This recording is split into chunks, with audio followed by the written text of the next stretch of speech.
Often seen as the spiritual sequel to Hyrule Warriors, Fire Emblem Warriors was the next collaboration between a Nintendo franchise and Koei-Tecmo's Warriors series. And although it is beloved by its fanbase, both the franchise characters chosen, or left out, as well as the inclusion of clones in its roster, has made this game much more controversial than its predecessor. Out of a cast of 32, there are 19 unique movesets to go around, and to the most misinformed casual observer, that fact alone is enough to condemn the game, as if the mere inclusion of clones disregards the quality of what's on offer here, while also completely forgetting about the many other systems at work in this specific entry, which make each character unique in their own ways. When it comes to organizing this cast into a tier list, there's simply a lot more to consider here other than just how your chosen warrior swings their blade. Very fitting to a Fire Emblem collaboration, there is a near dizzying array of extra factors to bring into consideration here, including whether the character is mounted or not, what weaknesses their race or mount may give them, what extra abilities are included on their unique weapons, how their stat spread plays into how they attack, how well their stats are able to benefit from the many skills possible in the game, as well as how their entire playstyles can benefit from certain weapon skills, and much, much more. Due to how the support system allows you to avoid grinding in order to get certain materials, which is something that allows for easy planning and assigning of the perfect skill build for your characters, as well as how all of your hundreds and hundreds of weapons fall into 5 categories, which gives you so much more freedom in how you transfer skills in order to amalgamate the perfect weapon together, I really feel that nothing should be off the table for this tier list. Hopefully by now you can see why ranking these characters into a tier list is actually a lot more complicated than you might think.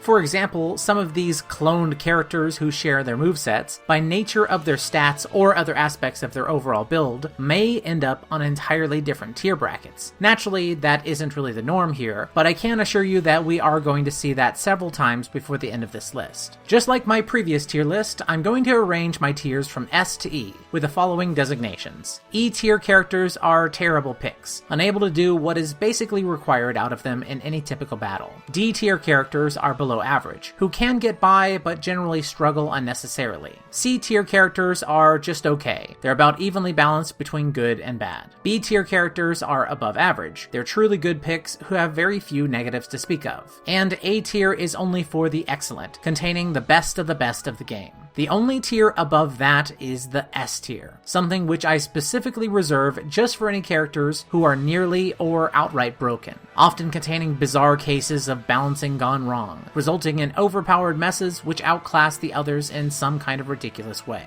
Well, it's about time to get started with these rankings, but before we begin, I do have a few disclaimers. First of all, I am going to be doing my best to go in the ranked order here, lowest to highest, but I'm also going to be organizing this by talking about characters that share playstyles all at the same time. This may mean that before we get out of one tier, some characters who are talked about at the same time as their lower tier counterparts are going to go ahead and be inserted into whatever higher tier they belong to. And to avoid repeating myself, I'm not going to go over them again when I reach whatever their placement is. So if you see me introing one of your bays that you know is going to be higher, just calm down and hear me out. My second disclaimer here is that I'm going to be talking about things like each character's attacks, skills, weapon attributes, and more as if you already know what I mean. If you find yourself confused about any attacks that I mention, I do have character guides up on this channel that you can reference for yourself. But as for things like the skills and weapon attributes, there's nothing that a trip to the wiki or a simple Google search wouldn't be able to illuminate for you. The last disclaimer is I'm going to be referring to Corrin as a girl and Robin as a boy. I'm just going to go ahead and stick to this game's canon genders to keep things simple. Alright, that's enough out of me for now. Let's get to this tier list. Thankfully, we don't have to trudge through any entries in the E or D tier, as I really feel that there are no characters in this game that are so bad as to qualify for either of these. That's right, today we're actually starting things out at the C tier, so let's go ahead and get to the bottom spot.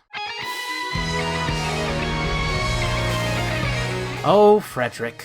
For a character with one of the most satisfying playstyles in the whole game, seriously, there's nothing like sliding horse first into your foes and then chucking them off the blades of your axe when you're done with them. But Frederick is surprisingly underwhelming when put up against the rest of the cast. While he can of course manage at both crowd clearing and fighting single targets, one of his most critical flaws is his awful stat spread. He certainly does have very good strength and the best defense in the game, but the rest of his stats counterbalance that by being mediocre to awful. Since we're on on the first entry here, we might as well establish where the true upper echelons of power come from in this game. And you may or may not be surprised to hear that they don't come from a character's strength or magic stat. Rather, they more come from these three. Through high luck, skill, speed, or any combination of the three, you are able to massively enhance your character's capabilities through skills, such as Luna or Lethality, which both increase your damage in various ways through your luck stat, or through other things like Gale Force and Quick Wit, which work towards getting you into Awakening mode more frequently, which is just going to lead to more damage. Frederick is not really set up to use any of these very effectively, resulting in him getting more and more left behind as stats and levels increase, which is why he's going to remain here at the very bottom.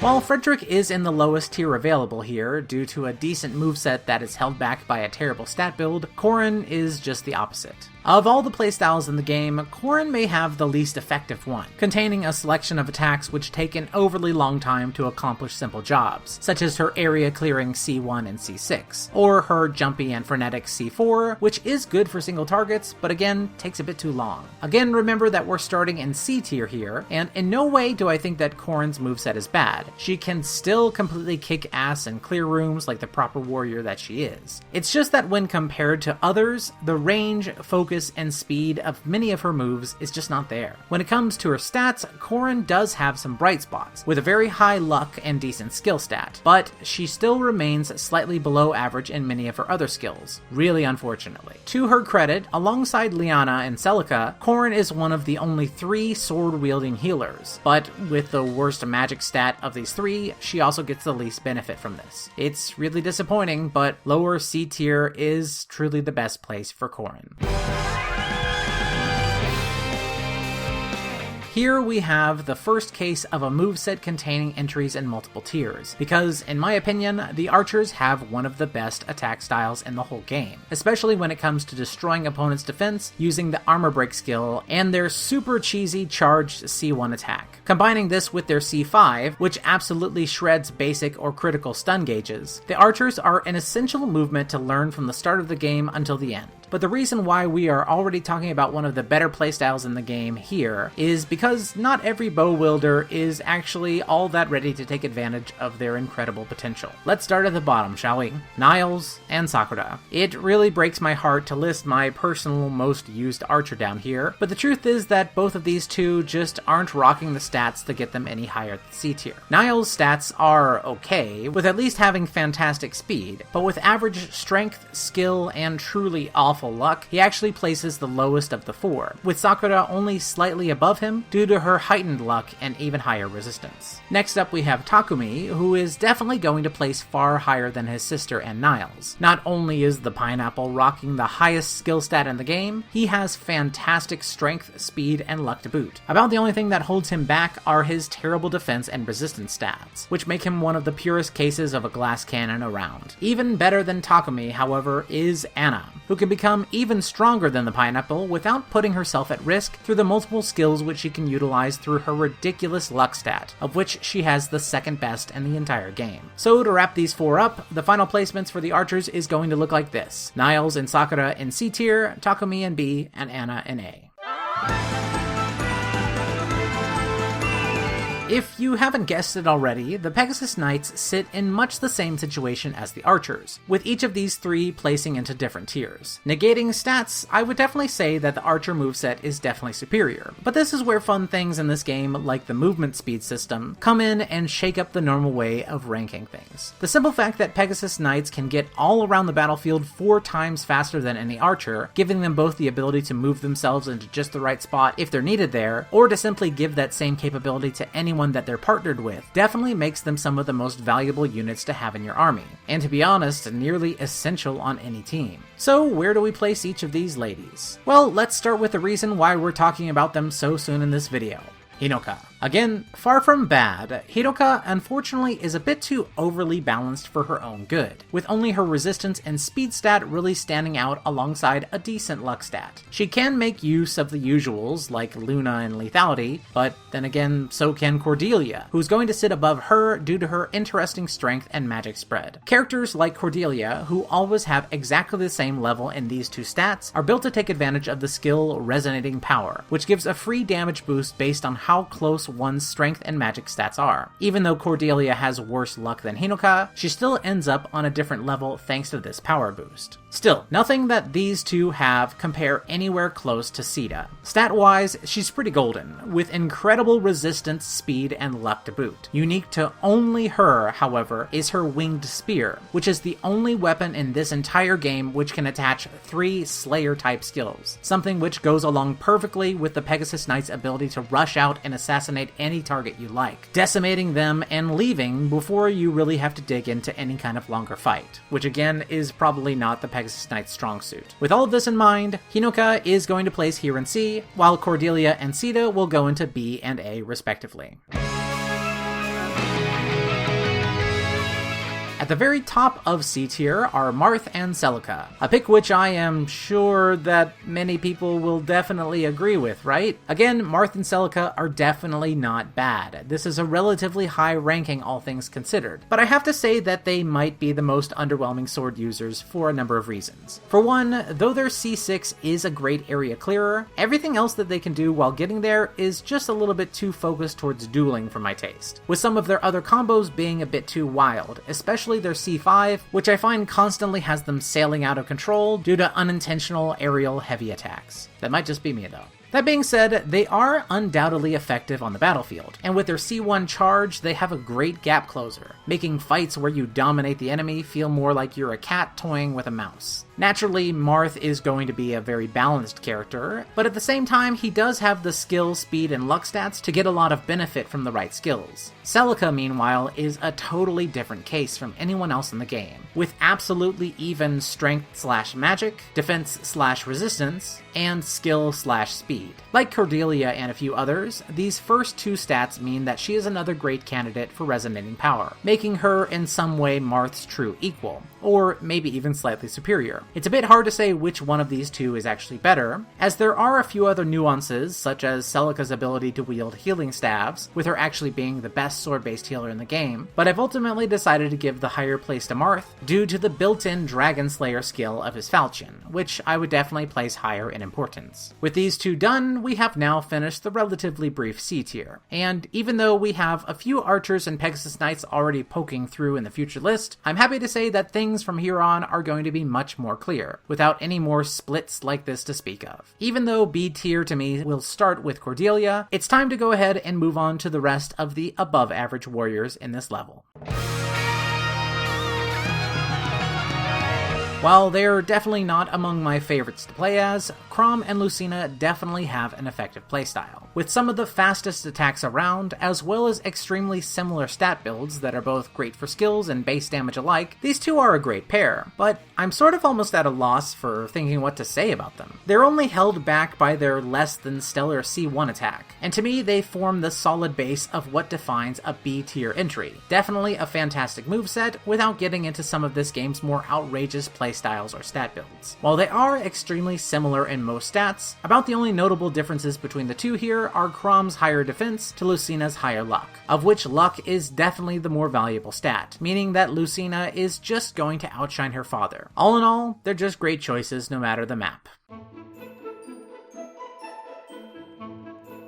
Oboro is yet another case of a fantastic moveset that is held back only by under-optimized stats. When it comes to her moveset, Oboro's C1 is really notable, being both a great area clearer and single target focus setup, with all of her other combos being great follow-ups to this. While not the best at racking up KOs, Oboro is still no slouch at it, and again, if this list were only based on moveset, she would undoubtedly be even higher than this, touching higher B if not A tier. Unfortunately for her, Oboro lacks both the strength and the luck to get so far. Due to her very good skill and speed, she can benefit from some of the best awakening or critical attack targeting skills, but just not to the degree which would push her any further in this list. As such, she's just here in low to mid B.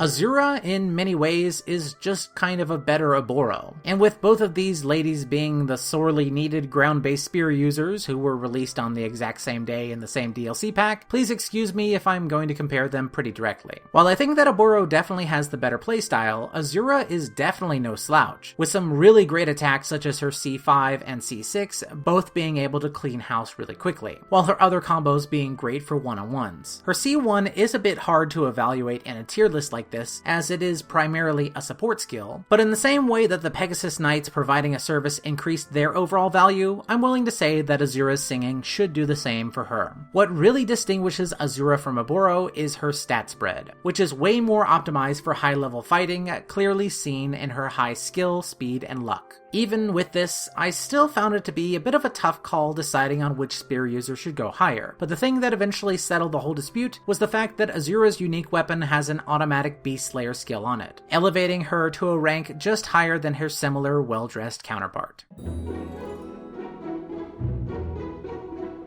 Lissa is definitely a very interesting character, one whose mediocre to bad stats outside of her resistance and luck don't really matter that much given how long-lasting her personal buff is, combined with her overall fantastic moveset. When one thinks of Lissa, there are likely two things that come to mind. One is of a bashfully frustrated Lissa telling someone that she isn't delicate, before axe cartwheeling a bunch of soldiers to death. Naturally, I am going to talk about this move, because not only is it a heavily damaging combo with a huge range, one which also keeps her very safe from counterattacks, it's also capable of locking in and crushing stun gauges. When we add in the extra utility of her high magic stat, something which can be used to make her a great healer, or could also be swapped with her strength using the topsy-turvy weapon attribute, Lissa definitely has a lot of flexibility in the kind of build that you want to give her. She's just a great character all around, and if one thing is for sure, it's that she definitely 100% in no way is delicate. I'm not joking, she will kill you. Oh, look who it is! Everyone's favorite lord with his passable sister. Seriously, even though the twins here are not the most beloved characters by far, there is little to doubt when it comes to their viability in this game. Similar to Marth, both of these characters are pretty evenly built, with Rowan distinguishing himself with a slightly better strength, and Liana doing the same with her slightly higher magic, which is going to let her heal a bit more. Both of them do have the stats to benefit from a variety of skills, something which is backed up by their extremely easy to use moveset. One which contains a lot of variability for both single target and group damage, with nearly all of their combos having a very clearly defined usage. Of the two, due to his higher strength and luck, Rowan unfortunately takes a spot just above his sister. But seriously, you can't go wrong with either one, provided that you can, well, you know, stand them. If you've heard me talk about Leo and Elise before, you might be surprised to find them so high on this list. For all the issues that I have with their moveset, mainly from the speed, range, and vulnerability of some of their attacks, there's simply no denying the incredible value that these two siblings can wield on the battlefield. First things first, the charging C1 of the magic users, something which allows for utter freedom of revealing stun gauges regardless of matchup, is always an invaluable tool, something which really comes to play in skill builds which utilize critical attacks. Only the archers come close to this kind of freedom of matchup, but Leo and Elise may do this job even better given their high movement speed, with their mounts letting them charge around the battlefield 3 times faster than any grounded archer. When it comes to their stat spread, while they both have incredibly high magic and resistance, naturally, Elise then goes a step further to add on the ability to heal, making her the most mobile, effective healer in the game. But she then tops this off even further by adding on fantastic luck and speed stats, which altogether just makes her much more effective than the tomato. Don't get me wrong, I do think it's totally up for debate which mage is best, but with the reveal of these two in this slot, it should be clear to most how this is all going to shake out for my list. Technically not being full clones thanks to Tharja's C6 and her Nosferatu health healing through her special attacks, still, as far as I'm concerned, these two are the same. And to me, Robin and Tharja have the best magical moveset in the game, outshining the others with their wide spread and very effective standard attack and combos. It seems like everything that they throw out is just going to hit a ton of targets, whether it's their very wide standard attacks, the long line Thoron magic of their C4, or the massive effects of either of their C6s. It's easy to say that these two can clear rooms just as easily as they can C1 critical attack generals. It is incredibly hard to say which of the two is really superior. While they both have terrible luck, Robin has the higher skill stat for stronger critical attacks, while Tharja has the better speed stat for longer awakening mode rampages. I suppose I'm just going to give it to Tharja due to her having the better defenses of the two without the need for the stat flip attribute on her weapon. Well, wouldn't you know it, all the mages got placed right next to each other. This is a total coincidence, by the way, but even though I said I think that Robin and Tharja have the best moveset, it shouldn't be any surprise that Lind is still going to take the top spot for magic users. So, what is it that puts her higher than the others? Well, it's simple. Lind has what it takes in two stats that anyone in her role would value above all else: magic and luck. With the attack-boosting, luck-based skills on her, as well as a good tome in hand, Lind's damage is ridiculous. And although her skill stat is just average, the damage boost that she's given from things like Luna is more than enough to melt anything. As is fitting of the glass cannon archetype, it should come as no surprise that Lind has the absolute worst defense in the game, meaning that the risk and reward of fielding her really comes down to the player themselves. As far as I'm concerned, in this game, the best offense and the best defense is just a good offense. And for that reason, despite her frailty, Lind is going to take the magical cake. Xander is a testament to the value of good fundamentals in this game, as well as how a simple tweak can make all the difference. While his stat readout is generally average, other than his fantastic luck, at a glance you wouldn't quite get the value of Xander until you factor in two extremely important details. Xander, 1, has one of the better sword-based playstyles around, and 2, has a horse. With skills like Luna on him, Xander is able to turn into a character who is just as powerful as his grounded sword counterparts, but moves at 3 times the speed. With a balanced moveset, which is good for both clearing space as well as taking on generals, Xander is a character who I feel gets slept on a bit despite his huge potential, and as a result, he very much deserves his place here in upper B tier. Before I get started, can I just say how glad I am that Tiki somehow managed to be a truly fantastic character. The true successor to Hyrule Warriors transforming young Link, but did so in a way that didn't immediately clearly launch her above everybody else. Without a doubt, Tiki is very powerful, but in the sort of reasonable way that I can respect. With generally lackluster stats, Tiki will start like a C-tier character or worse, but as her speed increases to allow her to stay longer and longer in her dragon form, as well as improving her through additions like Lucina's awakening skill, which specifically powers up characters in their awakening mode, it quickly becomes clear that Tiki has a very high power ceiling, but without ever becoming ridiculous. Ultimately, I think it's safe to at least say that she definitely deserves to stay here at the very, very top of B tier. With the majority of the cast placed into C and B already, we will next be moving on to the best of the best in A tier, starting right after the already placed Sita. Here we have absolutely the best duelists in the game. Ryoma and Owain have both got the movesets and the stats where it counts. With their block-breaking C1, as well as an array of extremely fast and focused combos, which are perfect for humiliating any enemy, it may at first seem like they're only good at one-on-ones. I believe that myself, until I was shown just how easily their C4 can be used to pick up plenty of KOs when repeated again and again, given the speed at which it goes out, along with the range of its projectile. When it comes to stats, Ryoma has an absolutely ridiculous strength, skill, speed, and luck stat. But don't be totally deceived by his high stats on screen here, as he was generally higher level than the rest of my mostly level 100 crew when I grabbed these numbers. But still, at any level, he is going to excel in these very important stats. Even though his resistance isn't the best, it also isn't totally awful either. When it comes to Owain, he is a little bit more tricky than Ryoma, given that he is built around utilizing his own skill resonating power due to his perfectly even strength and magic stats. The damage boost given to him here may help to make him even more powerful than Ryoma despite his worse luck. But since I highly recommend using these master duelists with a support character who could ferry them around, the stat change that a partner would give to Owain actually lessens the benefit he gets from his skill, something which makes Ryoma definitely edge him out due to his higher flexibility. Still, it's easy to say that both of these characters are amazing. It is a shame about Owain though, because, well, you know, right? Yeah, you know.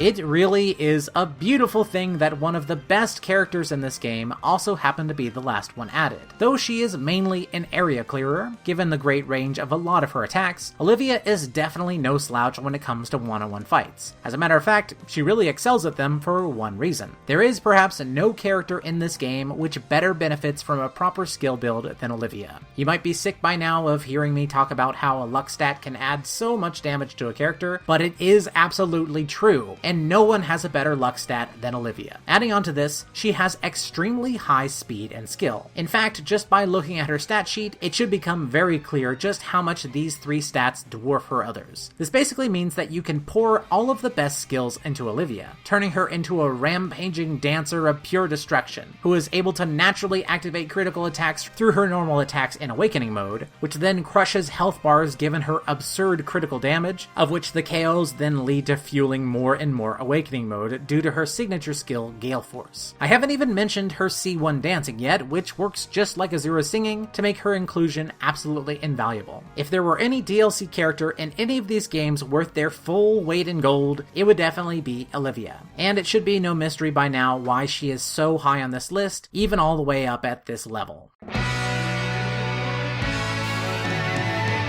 Okay, who didn't see this one coming? Lyn and Navarre have a playstyle that is as thrilling to use as it is destructive on the battlefield. Absolutely everything that they can do is incredible. Seriously, I kind of feel like I don't need to say anything here, because if you've used either of these characters, you get it, and you're probably already guessing everything that I'm going to say here. I'm just going to carry on regardless, because as special as Lyn is, there is maybe no other character who hits harder in this whole game than Navarre. Containing a powerful blend of both high strength and all three of the big tech stats, Navarre fits into the same glass cannon role as Lyn, but for swords, yet somehow he still has way better defense. Truly, both Lyn and Navarre are good, but there's no denying Navarre has the absolute best blend of base and tech stats in the game, with also the best moveset at the same time. So, there we have it everyone. Every character in A tier, truly the best of the best. However, observant viewers may have already noticed that we still have one tier left, but after everything I said about Lyn and Navarre, who in the world could place above them?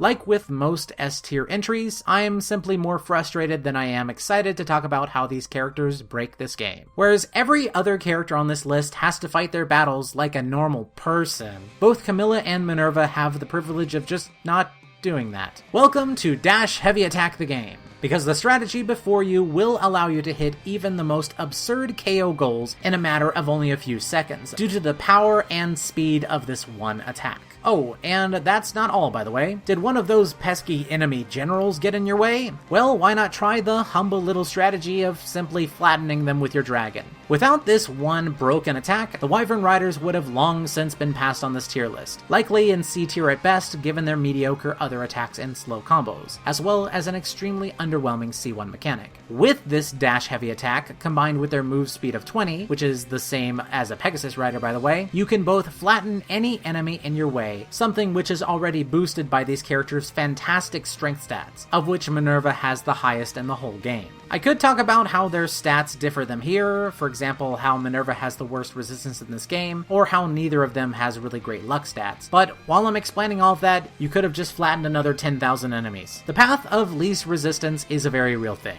I kind of regret having told you all about this brokenness. I for one was happier before realizing that I could just pancake smash any resistance with a few repeated button presses. But alas, I really feel that this tier list could not be complete without their inclusion. So there you have it everyone, my complete tier list for every character in Fire Emblem Warriors. If there is one thing that I learned from the Hyrule Warriors tier list, it's that no one is ever happy with anyone else's list. But now that you know mine, why don't you go ahead and let me know your own down in the comments below. If you don't have anything to say and just want to support the channel, it would really help me out a lot to just like the video and share it out wherever you can. Or hell, why not just make a comment saying you couldn't believe that Tingle was an S tier. Well, that's all from me today folks. If you have any ideas for future tier lists or top 10 type videos, be sure to let me know. Thank you again for watching, and I'll see you next time.